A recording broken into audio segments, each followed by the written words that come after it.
figures, suppose we take one between 0 and 2, somewhere here. Alright. Now on 10 rupees, 3 units again between 2 and 4, somewhere here. Right. Then 6 will be taking here. Then 8 here, and then 10 over here. And when we connect these points, we get a supply curve. We can give these points name as A, B, C, D, and E. Right. So one thing more you can learn over here from this individual curve only, that when you move down, right? Suppose we are moving from 25 to rupees 5. Then you move down from 10 to 4. On quantity axis when you move from 10 to 2, and on price axis when you move from 25 to 5. This is known as contraction.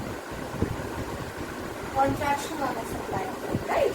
Movement, downward movement or contraction. The way you have learned in demand. Similarly, you can have a downward movement on a supply curve. This is known as contraction. And when you move upward from 5 to 10 to 15, 20, and on the quantity axis from 2 to 10, this is known as extension on a supply. Extension on a supply. Is it clear? Now, in order to derive a market supply curve from an individual, we have taken two forms over here, form A and form B. The quantities of form A and form B quantities are taken, and when we sum them up, we can have this quantity which is supplied by both the forms. This is what you mean by market supply on these various possible prices, right? Again, we'll depict these quantities on the x-axis. The price is depicted over here. The quantities again will be depicting. These are the plottings of price and quantity over on the x-axis. You can see the price is 5, the quantity supplied is 3 units. So we have started from 4 and take 3 somewhere over here. Right? 3 units. Then 7 units on 10 rupees. Again, 7 units on 10 rupees here. Then up to 1 rupee. This. Alright. Then 15 rupees, 13.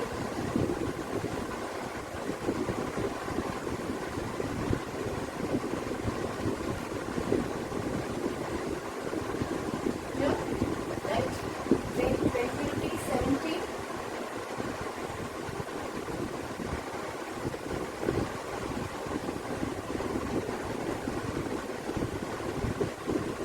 Alright.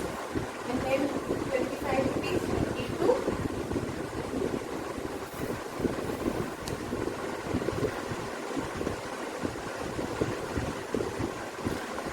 Okay. Now I'll join these points like this. Here you have a market supply curve. S. Right. A, B, C, D. So this is how you can derive market supply curve from the individual supply curve and share. Is it clear?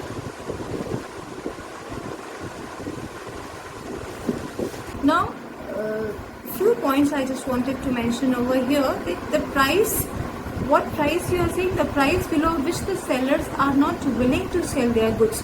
Now the minimum price according to the table is rupees 5, right? That means less than 5 the seller is not willing to sell any quantity. Now how is that price known as? That is the price below which the sellers are not willing to sell their goods is called the reserved price. So a positively sloping curve depicts the law of supply. I hope this is clear to everyone. Alright children, next topic is exceptional supply curves, right? Now when we talk about exceptional supply curves, we have two types of exceptional supply curves. What do you mean by exception? Exception is a situation where the law of demand does not hold good.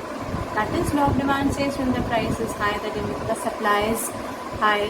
When the price is low, the supply is low. But in this situation, when we say these are exceptional situations, the law of supply does not hold good. The first situation is a situation where the supply curve is of the shape of vertical supply curve, right? When does it happen? It happens when the goods are of antique quality. They are rare goods, or we can define antique goods as the priceless goods of the bygone era. We can say stamps or rare paintings. These are all examples of antiques.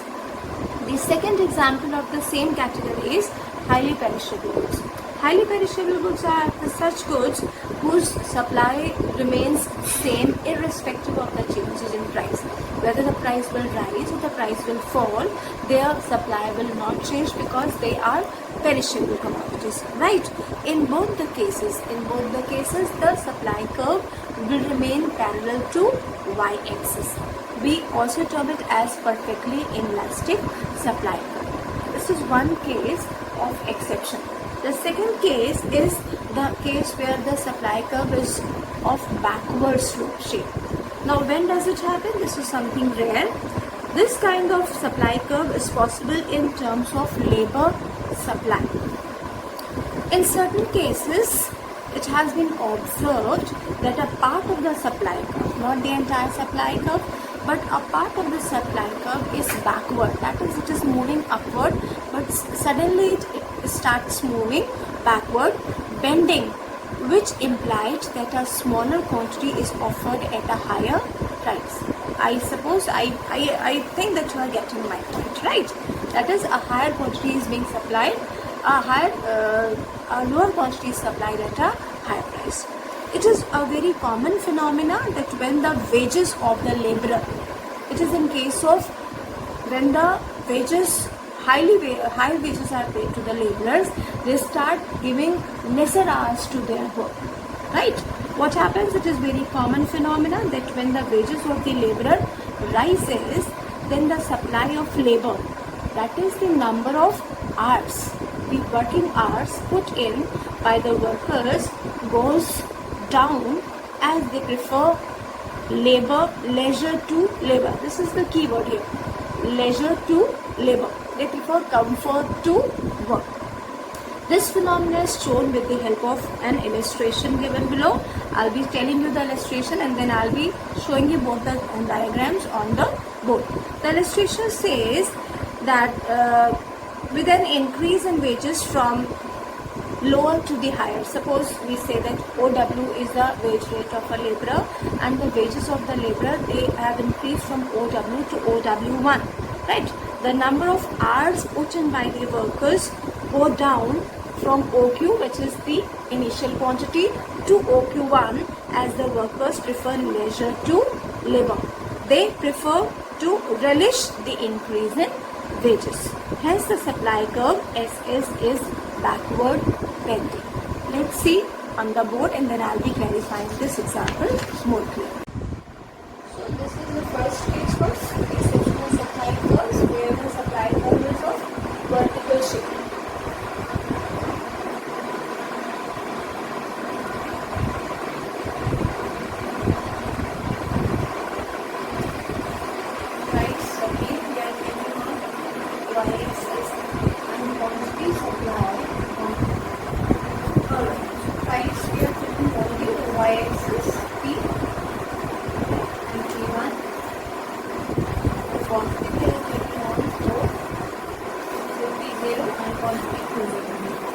Now the shape of the supply curve, because these are the goods which are of rare quality, they are postage stamps, they are historical goods of the bygone era, they won't be available anymore, they won't be manufactured anymore, they won't be produced anymore, so the quantity of the supply of such goods will be fixed.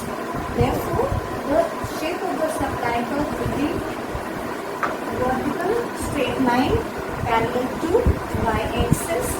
This is over here. The price 1, but the quantity will not increase, the quantity will remain fixed. This is in case of the vertical, this is in case of empties also, and also highly packaged solutes.